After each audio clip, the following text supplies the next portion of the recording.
Christ, in newness of life, he's already pointed in the right direction. All he needs is some nutrition, and he's doing good. He's born out of good stock. He's good seed. He's the new man. The new man is constrained by the love of Christ. The new man is anchored by the promises of God. The new man is taught by grace to deny ungodliness and worldly lusts. Amen. Grace is a good teacher. See, grace doesn't teach with information. Grace teaches the nature. Grace teaches in the inward parts. Grace teaches you by giving you a taste of the better things. When you've tasted of the better things, you have no need for the lesser things. Amen. I remember Brother Richard Baxter. He wrote the Reformed Pastor. He wrote Saints' Everlasting Rest. Wrote some wonderful, wonderful expressions about the truth of the gospel. And he said this about preaching. He said, I will never ask a man to give up his prized possessions for something that I don't prize myself. I thought that was an insightful truth. People are looking for something that they're satisfied with. And the new man is thoroughly satisfied with God. Amen. The new man is what Jeremiah saw in the potter's house. When Jeremiah looked and he saw the pot that was marred in the hand of the potter, he also saw that the potter made it again.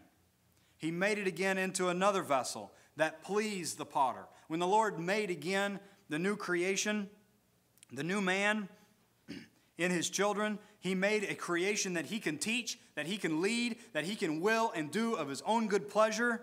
The new man hears when God speaks. The new man follows when God leads. The new man looks when God reveals. He made a man that he can guide with his eye and have no need for a bit and bridle. Amen. That's what the new man is. Amen. When the law was given at Mount Sinai, all the people saw the presence of God come down on the mount. They exceedingly feared and quaked, and the people said to Moses, "We'll do all the Lord has commanded us to do." And the Lord said to Moses, "Oh, that there were such a heart in them, that they would fear me and keep all my commandments." And what God made on that potter's wheel was a heart to do the will of God. He put that heart, oh, that there was such a heart in them, and God gave it to him. The new man has a heart to do his will. The new man has this heart. The Lord has written the law in the heart, and he's put it in the mind of the new man. The new man doesn't have to be forced to think about God. The new man loves to think about the Lord. The new man doesn't require an outward reminder to love the Lord. He's already in his heart and mind. The new man fulfills Psalms 110:3, "Thy people shall be willing in the day of thy power." Just think about the amount of detailed instruction that was given to the people under the law. They were told how to plow their fields. They were told how to make their clothes. They were told how to cut their beards. They were told what foods to eat. At every juncture of life, there was a set of instructions before them from the Lord. When it comes to the epistles, as compared to the instructions in the Old Covenant, when it comes to the epistles, the Lord would say, work out your own salvation with fear and trembling. Yes. Where are the details? It seems to be lacking all the details, doesn't it? Yeah. Work out your own salvation. Well, what that means to me might be a little bit different than what it means to you, but here's my point, that the new man can take a word like that and he can get to work. Amen. The new man knows what to do with it because his heart is already towards God. Amen. Work out your own salvation with fear and trembling. Oh, that's what he's already forward to do, as Paul said. The new man's already forward to work out your own salvation with fear and trembling. Here's another word of exhortation. Let us cleanse ourselves from all filthiness of flesh and spirit, perfecting holiness in the fear of God. See, the new man knows what to do with that word of exhortation. He doesn't need touch not, taste not, handle not. Doesn't need it.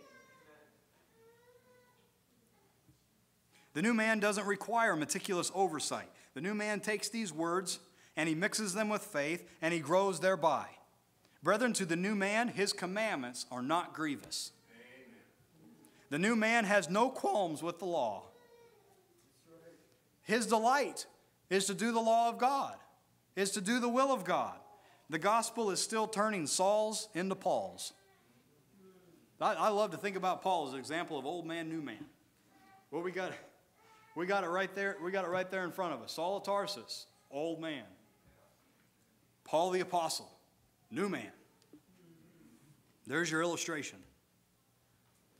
The gospel is still turning Sauls into Pauls. The gospel is still turning the heart of the rash to understand knowledge. It's making the stammering tongue to speak plainly. The gospel still makes dry bones to stand up as a vast army. That's the new man. Comes out of death. The gospel still turns fishermen into his witnesses under the ends of the earth. And they didn't need ordinances to do it. I'll leave you with just these two thoughts. As we see the old man for what he really is, then we will be able, seeing him for what he really is, we'll be able to put him off with a perfect hatred. Until you hate him, you will be ineffective in putting him off. Amen. You've got to hate him. And there's a perfect hatred.